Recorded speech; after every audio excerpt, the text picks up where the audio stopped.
In Star Wars Revenge of the Sith, we saw the final conclusion to Anakin Skywalker until his redemption 30 years later at the hands of his son, Luke Skywalker. Anakin's journey as a slave boy on Tatooine, wide-eyed and earnest to save his slave mother one day, goes off with the Jedi on some idealistic crusade.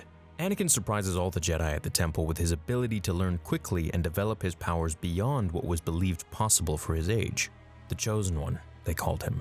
Anakin went to become the poster boy of the Clone Wars, killing Dooku and befriending the Chancellor. He was haunted by visions of Padme dying. His main power in Star Wars was the ability to see into the future, which sadly ceased immediately once he lost to Obi-Wan, losing many of his abilities in the process. Once he sold his soul to the devil, as George Lucas calls it, and pledged his allegiance to Palpatine in exchange for the power and knowledge to save his wife, Anakin obliged all of Sidious's orders, and only through doing such horrendous things would Anakin achieve such a power in the darkness that he would be able to save his wife from certain death. We all know how the story went. Anakin became a slave to Watto, a slave to the Jedi, a slave to his emotions, and finally a slave to Sidious, until his son was the catalyst that freed him.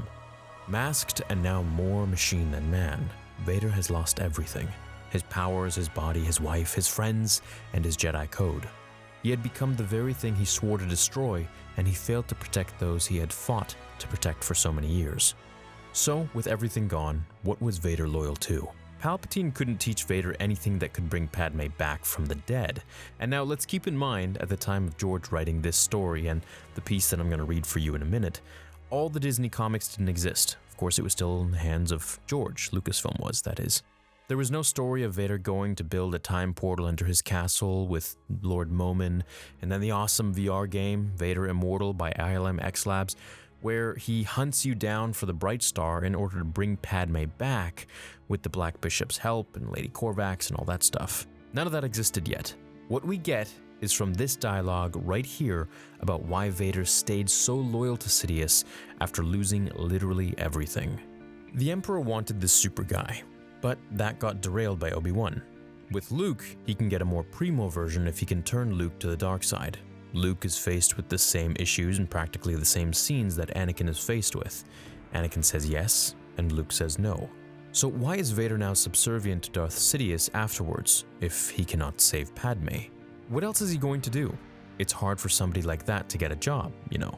I've got a vision now of Darth Vader picking up his local newspaper, looking through the job ads. Wanted thug. Must be over 6'3". Right, but he's all vengeance, hate, frustration. It's all the dark side anger. He's going off on his revenge life to take it out on everybody. He's got a job. Sidious says, "You're going to be my special right-hand guy." Nobody else in the Empire thinks that much of him.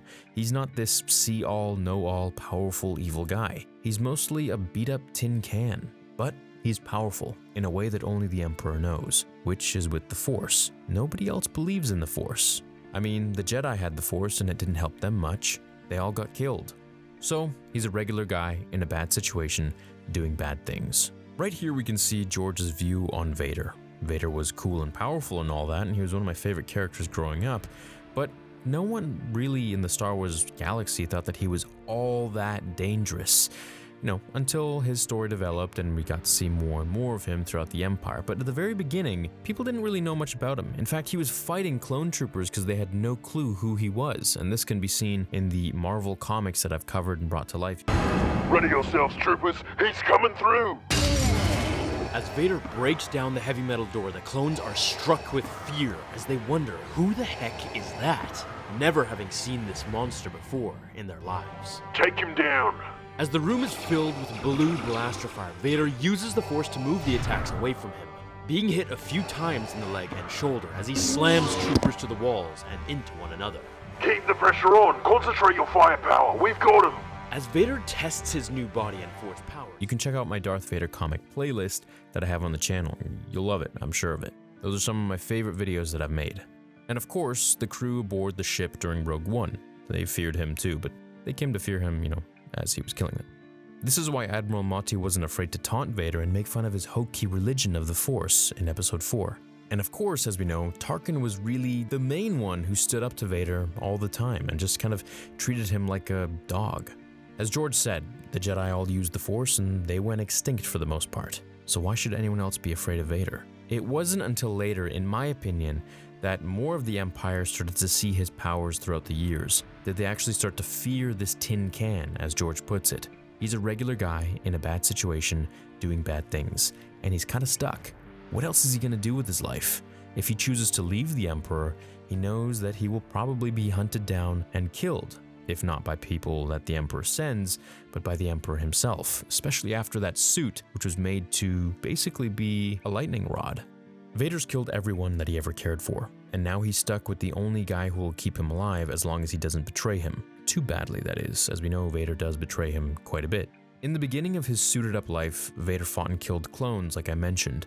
Not many people knew about him, but it's my opinion that later on, once he established more of his presence in the galaxy, that people really started to fear him more and more, especially regular common folk. The other part that George mentions that I'd like to briefly touch on is that Vader is steeped in the dark side now. He's all about revenge, and he sees nothing else. He's in pain, and he's blaming everyone for his problems, instead of looking inwards to realize that he was the root of all those problems by believing his thoughts and emotions. The anger makes him stronger, and this constantly creates a feedback loop that strengthens him, and through his strength, his chains are broken. But in reality, they only shorten his leash. There you have it. There is the official answer from George Lucas himself as to why Vader stayed loyal to the Emperor. I hope you guys enjoyed this video. Please leave a like if you did, and I will catch you in the next one. Until then, remember, the Force will be with you, always. Desire awaits you on the other side, but you will never pass through. The dark side would never allow it. You have been poorly taught about the dark side and why we must serve. Your master is either ignorant or hoarding knowledge. It saddens me to see the Sith become such Jedi-obsessed weaklings. It saddens me, and I know it disgusts the dark side. You're You dare! You are not powerful enough to hold me, Vader. The dark side loves me. It wants me to live. If that is true, Momin, then you will. As Vader crushes the Lord of Dark Art, get it? Because he likes art from the dark side. Anyways, Momin is crushed under the sheer power of Vader's force as the Dark Lord activates the tower.